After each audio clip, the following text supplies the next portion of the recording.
The Secrets of Star Wars is brought to you by the StarQuest Production Network and is made possible by our many generous patrons. If you'd like to support the podcast, please visit GiveStarQuest.com. Hi, this is Vanessa Marshall. I play Harrison Dula on Star Wars Rebels, and you're listening to the Secrets of Star Wars podcast. May the Force be with you always. Hello there.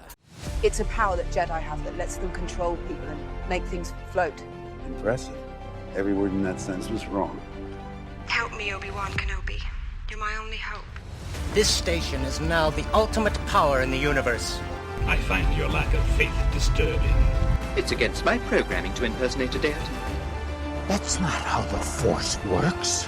Force is with me, and I am with the Force, and I fear nothing. Remember, the Force will be with you, always.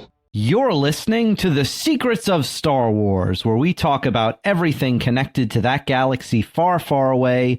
From movies to books, TV shows, and more, we're looking at the deeper themes and meanings found in the Star Wars universe. I'm your host, Thomas Salerno, and joining me is Kathryn Laffrey. Hello, Kathryn. Hello, Thomas. And Jon Koral. Hello, Jon. Hello, Thomas. Well, on this episode, we are discussing the next chapter, the fourth chapter of Maul, Shadow Lord, Pride, and Vengeance. But before we get into our discussion, I have a brief recap of the episode, adapted from Wikipedia. We'll be spoiling this particular episode, of course, but we're going to try to keep spoiler-free for the ones that have dropped since. But in terms of Pride and Vengeance, here's the lowdown. Vario visits Krim's Pike Syndicate stronghold and secretly brings Maul, who kills Krim. Pike Captain Colt is then made the new leader of the Pike Syndicate and agrees to swear loyalty to Maul. On Janix, Devon reunites with Master Daki and convinces him to help Lawson defeat Maul. Daki sends the location of Maul's secret hideout to Lawson, and Chief Kleiss approves a raid. Two Boots insists that they are not equipped for this and rushes to call the Empire, forcing Lawson to deactivate him. Maul and his followers are waiting for Lawson and his squad, but Maul offers to leave Janix in peace if Lawson agrees to let him operate there unimpeded. Lawson, of course, refuses, and a firefight breaks out. Daki and Devon arrive and duel Maul, but he overpowers them both, despite Daki damaging one of Maul's cybernetic legs. Maul and his followers retreat into the tunnels as Kleiss arrives with reinforcements. Lawson finds Daki and Devon, realizing that they are Jedi. He tells them to flee before reinforcements spot them. Lawson is soon reunited with Two Boots, who has called in the Empire after being reactivated, and an Imperial Star Destroyer arrives over Janix. Dun, dun, dun, dun, dun, dun, dun, dun, yeah. So, yeah, what were your guys' overall impressions of this episode and how it's building on the last few we've had? How about you, Jon? Well, I really like this episode because, well, having Daki and Devon coming back together and seeing their relationship, and even though you saw her interaction in the prior episode with Maul and the fight and stuff, you do see there's still significant care between the two, you know. So it's like she hasn't, like, you know, if you're afraid that she's going off the deep end, she's still pretty, you know, entrenched in her ways, and she wants to help people and as a Jedi. And so I like seeing how, you know, she still is with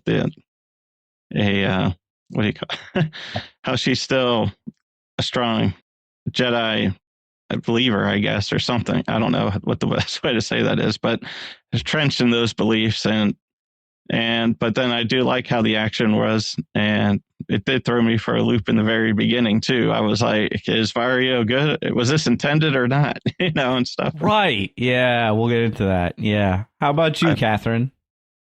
It was good. I liked it. Watched it twice just to try to pick up little extra tidbits because it felt subtle in comparison to like what we just witnessed in the episode before.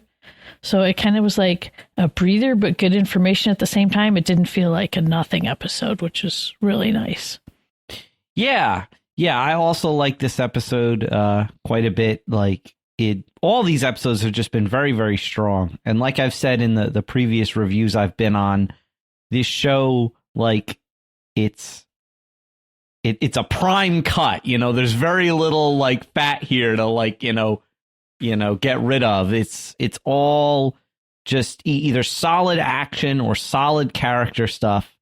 And yeah, it's like you can see how they've in these animated shows, they've continued to improve and iterate and get better. And yeah. So what did we think of the kind of intro twist with Vario? Like okay. Vario was it a twist? Was it a twist? Yeah, that's what I'm going to get into, because like the ship lands and Vario comes out on the Pike planet and he's got all this gold or whatever it is, and he's going to hand it over. The Pikes are like, count it, and then he kind of stage whispers over to the Pike, he's here, and then but as soon as that guy climbed off the ship and started fighting with the lightsaber, I'm like, that's not Maul. That's not his lightsaber style. Like I noticed immediately. His build.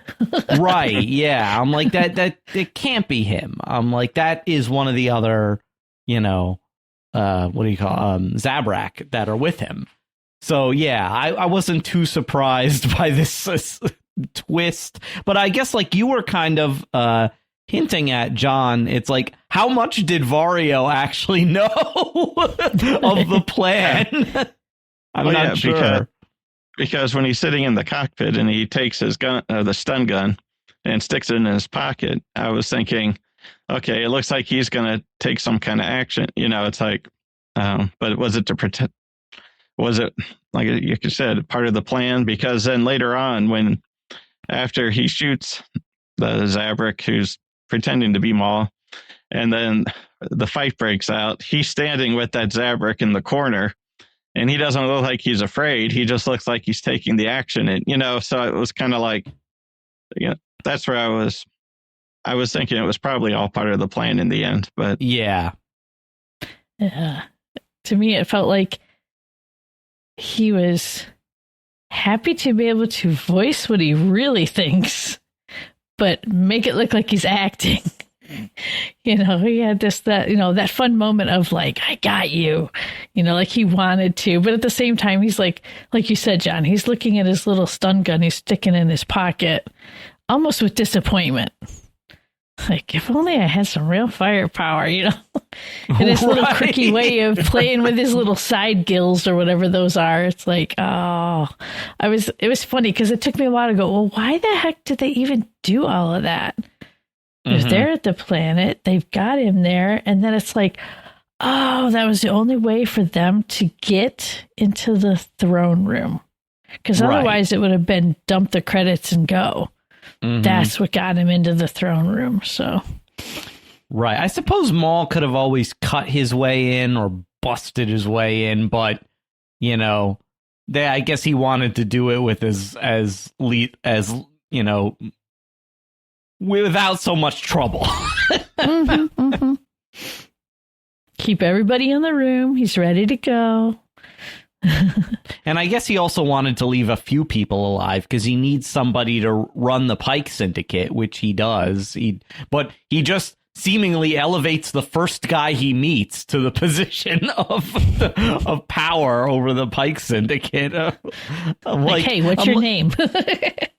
Yeah, so what's your name? Oh yeah, you. Yeah, you'll be good. I'm like, wait a minute. I'm like, okay. I'm like, so this guy will be loyal to you because he's afraid, but you don't know if he's competent enough to run like a galaxy or at least sector spanning crime syndicate. Like, this guy was muscle, and running a crime syndicate, I think, involves a lot more than just being muscle. Yeah.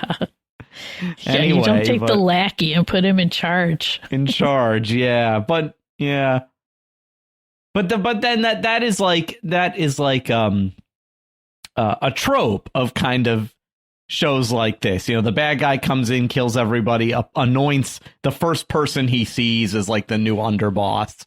Yeah, I used to see that in like Batman cartoons and stuff. Like the Joker would come in and kill everybody, and like, you random person, you are now head of this crime family or whatever. So yeah, I liked the intro sequence a lot. What? And I was glad Maul explained his severe hate for the Pikes. You know, it was like, especially for Grimm, you know, he was just like, yeah, I came to you and you tried to kill me. You're dead. I kept going like, he can't hear you. He's dead. So I kept saying, like, why are you talking to yourself? I'm like, this actually plays into what happens in a conversation later on, though. Oh, he has several times where he's talking to one person, but it's meant for everyone else to hear. Mm-hmm. So here he's saying this not for the dead Pike, but for Vario.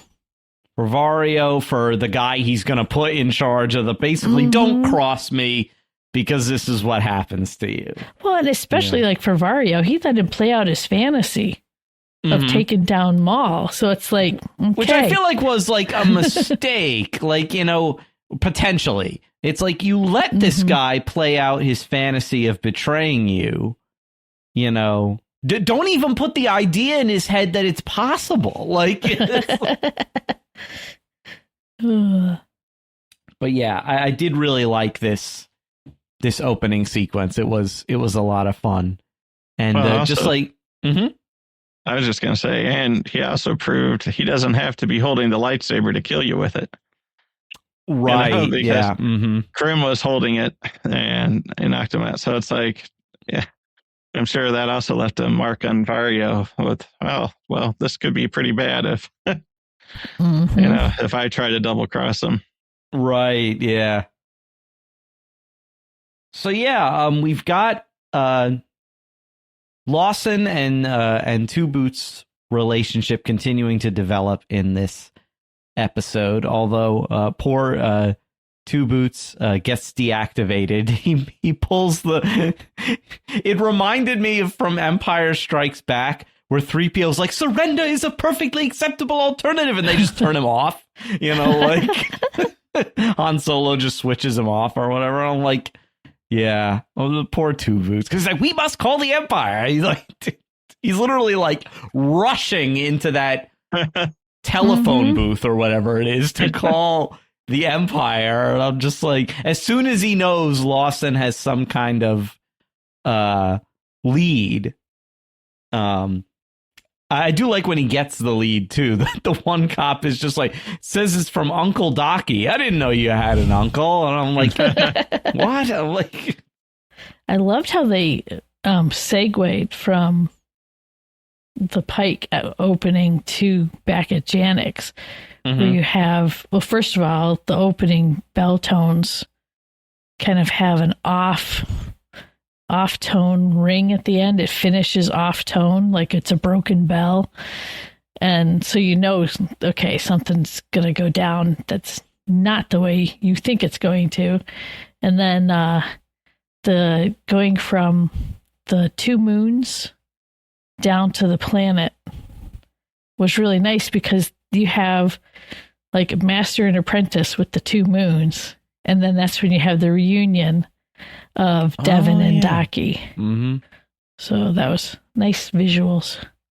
Also like that we got a good look at Janix from orbit, to see that it doesn't seem to be like an ecumenopolis like Coruscant. Like there are areas of the planet that are not entirely built up by these giant megalopolises, but it still seems pretty polluted and dirty. Most cities are, right? Right, yeah. I liked how they had Devon and Daki reunite, because there is a sweetness there. There is a hope, like John was saying. But at the same time, there's just enough tension where I got 3 daughters, John. They're ahead of your age, girls, so just get ready. But there's the times when, and I was a daughter once, my poor mother, you do something wrong, or you know you probably shouldn't have done that, you still come home like the good daughter. And you act like the good daughter until they ask you too many questions. And then you tell them what's going on. But so it was nice that, you know, she was happy to see him, gave him the big hug. But then you have Daki saying, "Oh, you're hurt," and holding her hand so that we could see the opposite of what Maul did to her when she was hurt. You know, it's just kind of like, okay, this was a tender, true concern moment. You can see how subtly different it is from when Maul was like, "You're hurt," you know, so. But she still had the same reaction with both, which was interesting. Yeah, she clearly did not let him in on like everything that transpired between her and Maul. And I think, you know, it would be very uncomfortable anyway to talk about that. So like understandable. I was surprised, like pleasantly surprised that their reunion happened without, you know, a whole lot of overt strain, because like he did kind of leave her in the lurch kind of twice. You know, I was expecting, but I think like now that, you know, but like you said, Kathryn, it's kind of the running home to parents thing, you know. As a teenager, you don't always understand why your parents do certain things, but when you get into trouble or something scares you, you know, it's like, "Mom, Dad, help me out," you know, like, yeah. And yeah, she needed after what she had seen and experienced, she needed a run home to a hug, where like if she would have been like rescued away, I think there might have been a little more tension. It'd be interesting to see how that would have played out.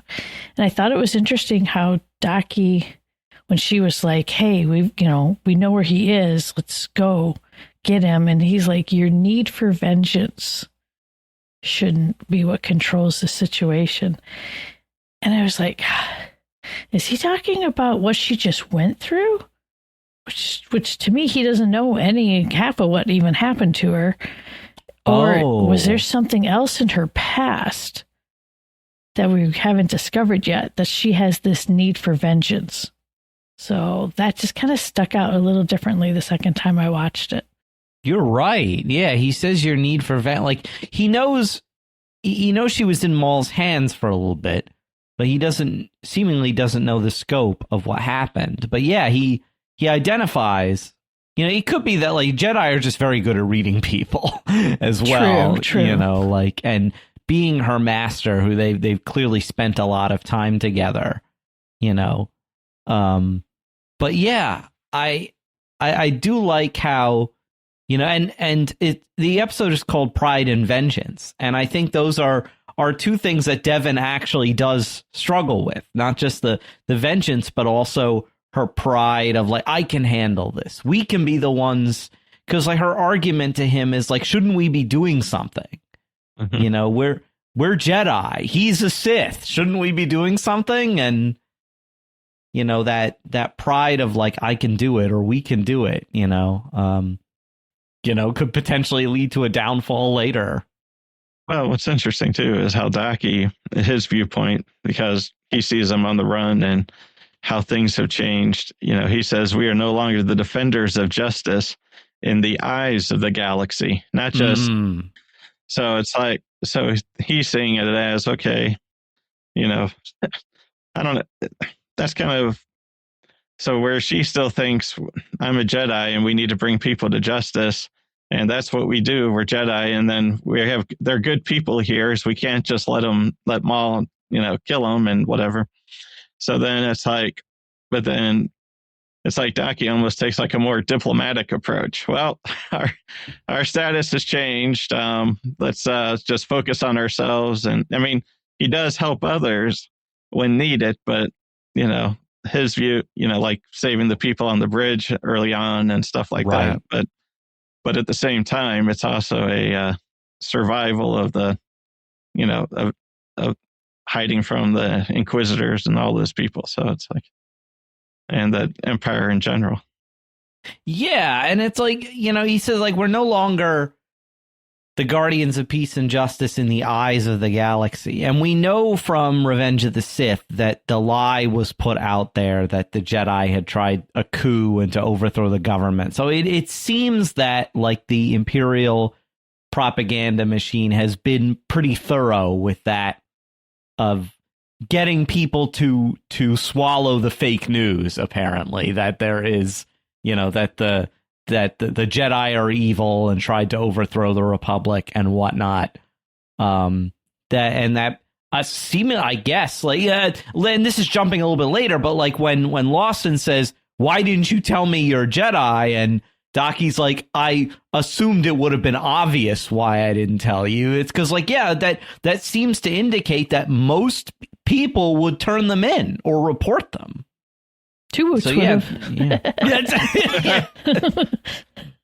Protocol is to alert the Empire if there's a Jedi sighting. It's like, yeah. The droid in Andor was, followed protocol mostly, but he kind of broke the rules. But I don't think I've seen a droid that's been a more protocol droid in any of the, in Star Wars. I mean, he really is by the book. And yeah, he even says, your abuse of protocol, he calls it, when Lawson's abuse of protocol. And I'm like, and yet at the same time, as we've talked about in previous reviews, he's not wrong in the sense that they are not equipped to handle this. They're not. And yet, calling in the Empire, even the chief knows it would be a bad idea. Because, once they get... Because it seems like the Empire lets most planets that aren't a war zone, govern themselves until something happens where the Empire has to come in. But then once they come in, they don't leave.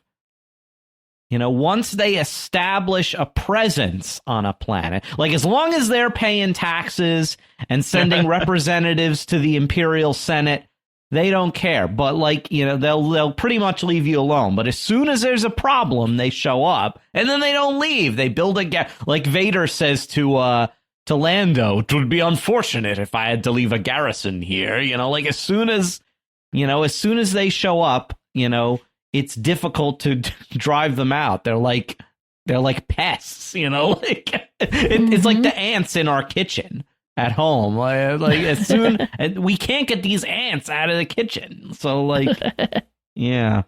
Yep. They'll use up your resources or just they'll strip mine you like Lothal, or they'll start oppressing your planet, because they feel you're some kind of security risk or whatnot.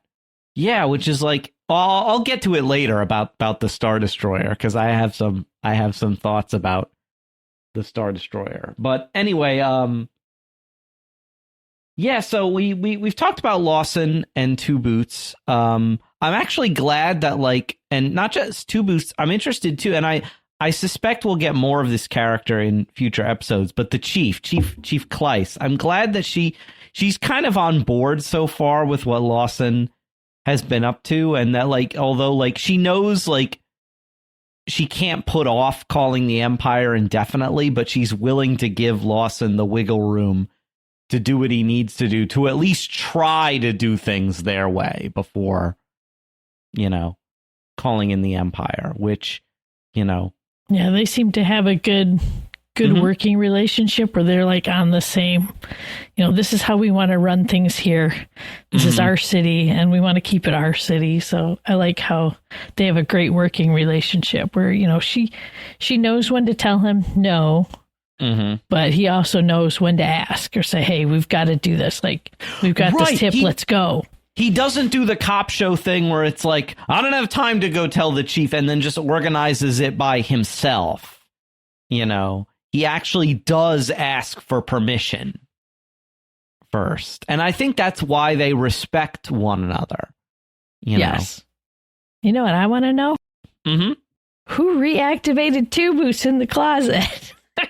Come on. Oh, yeah. Well, someone must have needed to go in there to make a call. And they're like, "Well, this droid is just sitting here. I better reactivate it so that I can take this chair." I did see on another Star Wars little review show that they were able to read everything on the screen. Mm-hmm. And Two Boots was one click away from confirming that he needs to contact ISB and get them here now. Oh, okay. So it's like, oh, man. So all he had to do was turn him back on. He just goes, click, okay.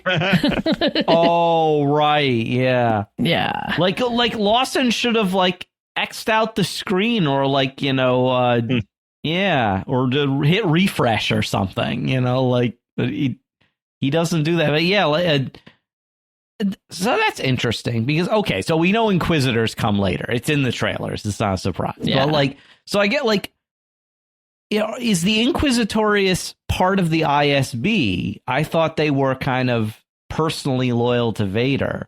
I'm just wondering how the chain of command works. Like, I guess the ISB would, like, forward the information. Like, as soon as, like, oh, it's a Force-using person, we got to forward this to the Inquisitorius.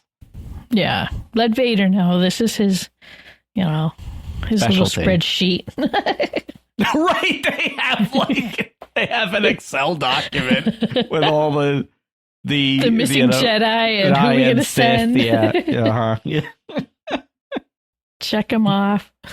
They got to have somebody, like, managing the workflow at the Fortress Inquisitorius. Yeah. But yeah, I like that Daki makes the decision to pass the information along to Lawson, but then he also knows that, okay, they're not going to be enough. So we need to come along ourselves, risking exposing ourselves as Jedi. But it was so cool to see them actually in action as master and apprentice. So the whole situation with the raid. What did you think of Maul's offer? I was like, really? I'm still shocked that the spy droid, I guess that's what they call him, was said about time when he saw them. Yeah. It's like, well, how did they know they were coming? Or did Maul just sense in Lawson that he's going to show up sometime? I don't know. That was the only thing I was like, was there like some memo that went out? you mentioned, I think previously, Kathryn, how he may have been able to get Devon's name through the Force. True. And maybe that established some kind of latent connection between him and Devon, where he has insight into what she's doing. Okay. I can see that. Yeah. Or maybe he just did the Jedi thing where he saw, the Force-using thing where he saw a vision of the future and Lawson being there. And so, like, oh, I'm going to have to prepare for this. Yeah, I did like his thing where he's like, you seem like an intelligent and honorable person. And, and he's like, you're intelligent because I think you'll consider my offer. And then he's like, but you're honorable, so I know you won't accept it. But, like, here it is anyway. So, what do you say? Like, I admire your determination or something like that. It's like, it's interesting. I just thought that was interesting that, like, I don't think he was lying. I think he clearly does, on some level, admire Lawson's grit, and knows that, well, he's a cop. He's just doing his job, but I can't let him interfere with my stuff. So, well, I was thinking about, as we were talking about with early in this, about how he kept a few of the Pikes alive so that he could, move forward. And I always wondered why he didn't kill Lawson when he had the chance the first time, and instead he just knocks him out. And then you see now it's like, okay, maybe he was thinking back then, well, I'll have an opportunity to work with this guy because of his position, if he's like a captain or whatever. And, maybe I can work a deal with the cops, or the police to kind of have the relationship he wants, where he's like, I won't bother you. You let me do whatever I want. And hey, and we get what we both want. The Empire stays away, that kind of thing. Right. I did like when he said, because Lawson's like, how do you know I didn't call the Empire? And he's like, if you did, they would be here already. Mm-hmm. And there was one real subtle move that Lawson played to get Maul to trust him even more with the offer. And that was when he, said, hey, I want to make an offer to you. The first thing Lawson does is he gives a little nudge to the police droid next to him who is controlling the forward camera that they had with them. Oh, yeah. And he has him send the camera away. Right. Well, it looks like he's sending the camera away so that he can have this off-camera conversation with Maul of how we're going to set up a relationship. But he's actually using the camera to go find Maul. Right. Yeah. I was like, yes. So he is smart. I like him. Because he knows, okay, keep him talking. Keep him talking. As long as I've got this guy talking to me, the camera has more time to actually find where he is. And it paid off later on because then he was able to find where he was because the camera picked up the lightsaber battle. So that was awesome. And they still didn't go after Lawson. The first shot was to the droid next to him. And I'm like, why would Rook miss? She would, unless she was told not to kill him. Right. Yeah, that's interesting. I wonder, were they going to try to maybe make him a hostage, like the bank teller droid in the beginning or whatever it was that, Oh, yeah. It's like they took him for whatever reason, it's like maybe he had some kind of plan with that. I don't know. Yeah, and then of course we've got great lightsaber fight between Maul and our two Jedi, Daki and Devon. And like most of the best lightsaber fights, it's not even so much about the lightsaber action, but about the character stuff that's going on between the two different characters and what people are saying to one another. And I think here you had a very clear demonstration of the differences between Jedi and Sith ideology. The line that stood out to me in particular, where, like Maul is basically like chastising them, saying like, you have all this power and yet you don't use it. Here you are kind of like, rummaging for scraps. And Daki says, we use our power to serve the greater good and to serve the weak and the helpless. And Maul's like, and look where that's got you, which, shows very clearly like, the Sith, kind of Nietzschean Sith will to power ideology, where power is only useful if you use it to dominate other people. Whereas with the Jedi, you have that emptying of self-sacrifice and responsibility. You have the responsibility to use power in the correct way. It's the difference between the power of Rome to crucify you and the power of Christ to, wash his disciples' feet. It's very clearly these two different visions of what it means to have and use power. And I thought that was very fascinating. And he's keeping the deceptive conversation going with Devon. Because the whole time you watch her face and the way she reacts, and she keeps accepting what he's saying because it sounds more powerful than her master's reply. So she's listening to this battle of good and evil and trying to decide, well, which side sounds like what I want. But it was good to see how she fought with and defended Daki even when he had gone down, and what he took 3 kicks to the chest. It's like, oh my goodness. And he manages to get a good blow in that damages, I believe at the knee, one of Maul's cybernetic legs. I almost forgot he had cybernetic legs for a minute there, and then I was like, why are there sparks coming out of his leg? I'm like, oh, right. And it's funny because it's like, well, that shouldn't really physically hurt him. But I bet it just mentally hits him in the head again of, yeah, I have no real legs. Okay, let's move on. And it has to be, but it has to be wired into his nervous system somehow for him to control so I'm sure there's like a pain response to that. Yeah. The the beta version of what Darth Vader eventually is, the cyborg limbs and all that. But yeah, it's just, the way it all played out, you felt like Maul knew he was like puppet master a little bit in the whole sequence, because he knows who's coming.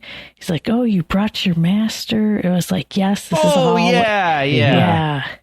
Very much, like Sidious and Vader and Luke with like, oh, good, let's have this play out. I mean, he learned from the guy, as we've said before, as much as he wants revenge on Sidious, he clearly was paying attention during Sidious's teachings. It was interesting watching the aftermath of the fight, too. And even Maul admiring the lightsaber cuts into the beam behind Daki. Like, okay, good. Like, he left his mark. It was really kind of odd. Maybe that was a pride moment, too. I loved how there's all these little pride and vengeance moments through this. This is definitely not Pride and Prejudice. Totally different story there. But yeah, so you have that. And then also watching Lawson with the cleanup afterwards, as he sees, like, the different droids being carted away or his own men being carted away. And it's like, okay, yeah, we failed this mission. So I felt for the guy. Yeah. Oh, yeah. But yeah, he's one of my for new characters in Star Wars, I like him a lot. They did a great job building this character. Star Wars has done really well recently with lawmen. You have Lawson, you have Cobb Vanth, yes, you have Cad Bane's friend on Duros, who I'm blanking on his name now, but his best friend who grew up and became a cop. Oh yeah. So they've had these really, really good law enforcement characters recently who just, show a lot of, nobility and purpose and kind of, but are also kind of in over their head a little bit, both Cobb Vanth and the guy on Duro with Cad Bane, being in over their head with him, and now Lawson with Maul. There's a team up I want to see eventually. Maul and Cad Bane. Oh. That might be a neat team up if they haven't done it already. Would they get along? I don't think so. I think they would find one another useful. Yeah. How can I use you? Yeah, exactly.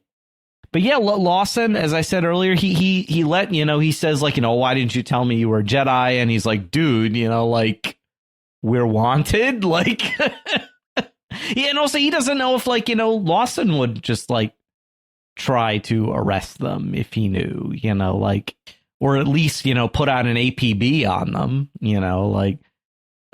but I like that he does let them go. And again, like, it makes me think of, like, how much he knew of Jedi before. Like he says, I think in, like, the first episode, I haven't seen a laser sword since the Clone Wars.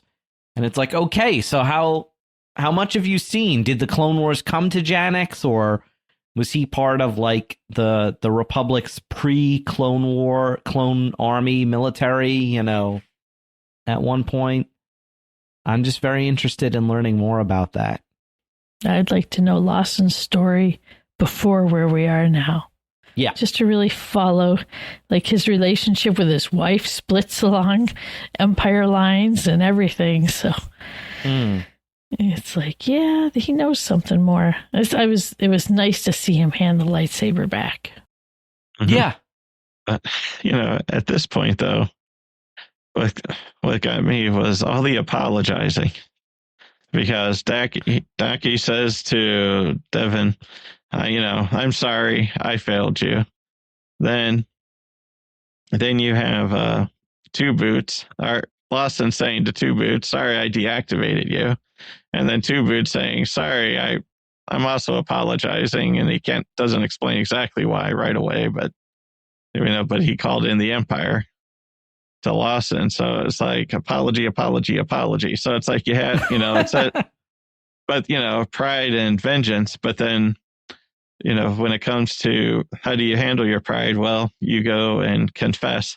It's like and kind of reconcile and stuff. So it's like it's because lots of sins are pride, but it's like, and so at the end of this, you have all these people apologizing for whatever their reasons are for that. But as we forgive those who trespass against us, right? There has to be that reconciliation. And I just wanted to go back just a little bit with the fight with Maul, though. It's like at the end of it too, he builds up Devon's pride a little bit, perhaps by saying, "Your master is indeed fortunate to have you at his side," and making her probably feel, hey, Maul. She knows Maul's strong, and then she could see maybe some weakness in her master with the fight and stuff, and then but to get the compliment from Maul too about how well she did, because that's the second time she's gone against him. I'm glad you brought that up, John, because I was also wondering, like, was there a double meaning in that saying too? Because he definitely wants to be the new master. So, like, was that also like that sort of undercurrent of meaning there? Well, yeah, because exactly. I think so, because by saying, your master's fortunate to have you at his side, and then, if he builds her up enough or gets her to, change, then all of a sudden, she could be at his side. Like, and then I've heard these discussions in past episodes and how that impacts as it root cast or whatever, and as a number 2. Yeah, and they escape together, him and Rook, right through that tunnel. They bring down the rubble. Yeah, I don't know how many other of the Mandalorians made it out, but Rook was definitely there. Yeah, it looked like a lot of them were ahead of them. Okay, heading down the tunnel. So yeah, but there was one thing I was kind of surprised watching it the second time. And maybe he's just not a good swordsman, but I was expecting Daki to be a little better in the fight. From the way that he handled the vehicles earlier on.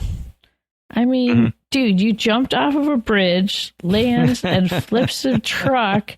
It's like, and flips the car. It's like, come on. Force push this guy off the edge and let's go. And then the beginning of the fight too, I was surprised how he just stood there.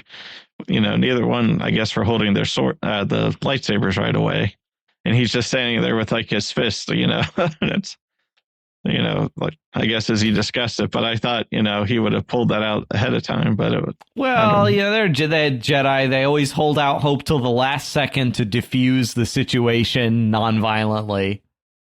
So. Yeah, always use the Force for knowledge and defense, never for attack. Yeah, says Yoda. Yeah, it was fun to see their initial fighting stances too. Yes, because they complement one each other. Daki goes low and she goes high, so that's pretty cool. Yeah, I like and I like that they've clearly been doing this for a long time. They have a flow they know how they've trained how to fight together, which is cool. And then everyone's pager starts going off. And I even like how Spybot is like, trouble, big trouble, yeah, because it looked like he grabbed onto that antenna and was able to hear like Imperial communications. Right, yeah.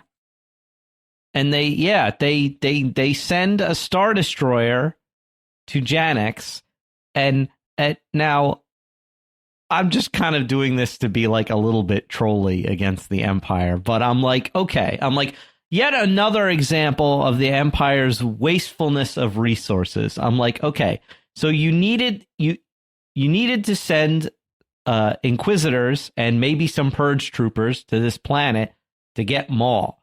I think an Architens would have sufficed. You didn't need to send an entire Imperial Star Destroyer with its several wings of TIE fighters, AT-ATs, and like an entire legion of stormtroopers. But like then again, you know, as my brother pointed out to me, because his response to that was, but the Empire always tries to intimidate people first, the Tarkin doctrine. And I'm like, yeah, I know.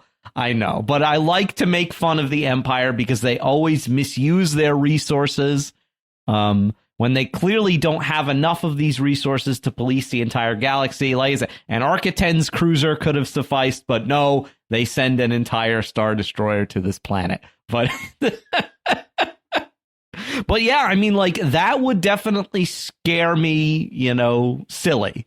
To see that thing like hovering over my city, like in Rogue One, where you see it over Jeddah City, you know, in low orbit, and it's just like, okay, yeah.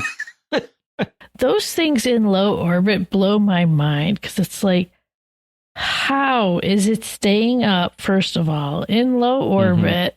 Right. And not causing huge turbulence below it in some way. I don't know how they work. Right. Yeah. Especially when, like, I guess they're not really in orbit because they only seem to be like a few thousand feet or something like above, like, so they're clearly suborbital by that point. But yeah, like, it just seems like something that's done for pure intimidation and for has no practical value other than to like, because they could just park in orbit thousands of miles up and then send down whatever landing craft they need. They don't need to hover over the city at like jumbo jet height, you know, like, right. but they do anyway because it's part of their whole intimidation scare tactic. The fact that they've brought a Star Destroyer makes me think that they want to occupy the planet rather than just being a simple operation where they go in and get Maul and that's it. You know, like I said earlier, once they get their tentacles in a place, you know. It makes you wonder, like, the history of Janix from Clone Wars earlier. How much fighting did they see or not see? It couldn't have been a lot. And the fact that you had, you know, criminal syndicates working there, obviously there wasn't a lot of Republic presence there. Right. So I think sending the Star Destroyer would, make half the civilization want to run for the hills. Right. Yeah, exactly. And like, it also makes me wonder too, like, just where in the galaxy Janix is situated. Is it near a major hyperspace lane? Or is it in some or other kind of strategic sector where even a whiff of trouble there would make the Empire like, we got to lock this place down? Like, but they clearly, and the Empire has always seemed to have an understanding with the criminal syndicates that, like, as long as the Empire is getting their cut, the syndicate seemed to, like the Hutt cartels, they seem to allow them to operate as long as the Empire gets their share of the profits. But as soon as like problems start to arise, they'll just come in and take over. Yeah, I like talking about the kind of, well, geopolitical is not the right word, but astropolitical, like, you know, state of play in the galaxy. I always find that fascinating. And how the Empire like would actually function as a government. I won't even get into my theory about how they would have driven themselves broke trying to finish those 2 Death Stars. But anyway, yeah, cue the Imperial March. They're here, and I don't think they're going anywhere anytime soon. Yeah, no. My first thought was, oh my gosh, is his wife on that thing? Poor Lawson. Yeah, we don't even know what she does yet for the Empire. Like, you know. And I think she's like, do you remember in Bad Batch where those first guys were signing up, the non-clones, to be like the first kind of like experimental stormtroopers, and a lot of them were saying how like They just wanted a job with decent pay and 3 square meals a day and good benefits or whatever. And so I'm sure there were a lot of people who took all kinds of like civil service and like, you know, research kind of R&D kind of jobs for the Empire, you know, without necessarily being a stormtrooper or like in the Imperial military or something. I'm sure there's all kinds of jobs connected to, like, they have to administer a galaxy-wide government. I'm sure they have like all sorts of thing, like job that's like, I can imagine they're like, you know, they're like open jobs page, like yeah, on their website or whatever, like. Yeah, would you like to learn how to resurrect the Emperor? Call now. We have an opening at Project Necromancer. Well, actually, they do, because now what's his name is dead. Hemlock. Oh, yeah. They do have an opening at Project. Learn how to control the galaxy. Build us a super bomb. So, and anything else we want to cover before we wrap up Pride and Vengeance? It's been good. I'm looking forward to more. It's exciting. Yeah, it definitely has been. The only thing, I mean, I agree. I think the majority reason that the Star Destroyer is there is to intimidate. But also, it could be a sign of what the Empire thinks of Maul. And, you know, if they're wanting to catch him, you know, it's like, they know he's not just a simple criminal, you know? Right. Yeah. As much as he's afraid of them, they are clearly afraid of him in a certain way. Yeah. But yeah, that's it for this episode of The Secrets of Star Wars. But before we go, we'd like to take a moment to thank all of our patrons who make this podcast possible, including Jeremiah N., Paul O., David M., Michael V., and Angelica G. Their generous donations help us to create The Secrets of Star Wars and all of our shows on StarQuest, and you can join them at GiveStarQuest.com. Be sure to follow The Secrets of Star Wars on Apple Podcasts, Spotify, your favorite podcast app, or the StarQuest YouTube channel. You can find us on Facebook at facebook.com/StarQuestMedia, on X, where we are at SQPN, or Instagram, where we are at StarQuest Network. And be sure to grab your official Secrets of Star Wars merch and gear at SQPN.com/merch. So now we'd like to hear from you, our lovely listeners. What did you think of this episode of Maul Shadow Lord? You can send us an email at starwars@sqpn.com. You can go to our social media pages, or also leave a comment on our channel on the StarQuest Discord server, which you can find at sqpn.com/Discord. It's a lot of fun there, and we also have a special spoiler channel, so you can feel free to go there if you want spoilers, or check out the main Star Wars channel for lots of spoiler-free fun. So join us next time for Chapter 5 of Maul Shadow Lord. And until then, thank you, Kathryn Laffrey, for joining me and sharing the secrets of Star Wars. Thank you, Thomas. And Jon Koral, thank you as well. Thank you, Thomas. And once again, I'm Thomas Salerno. Thank you for listening to The Secrets of Star Wars on StarQuest. Here's another show on the StarQuest Network you're sure to enjoy, The Secrets of Middle-earth. Find it wherever you can find podcasts, or at sqpn.com/Middle-earth.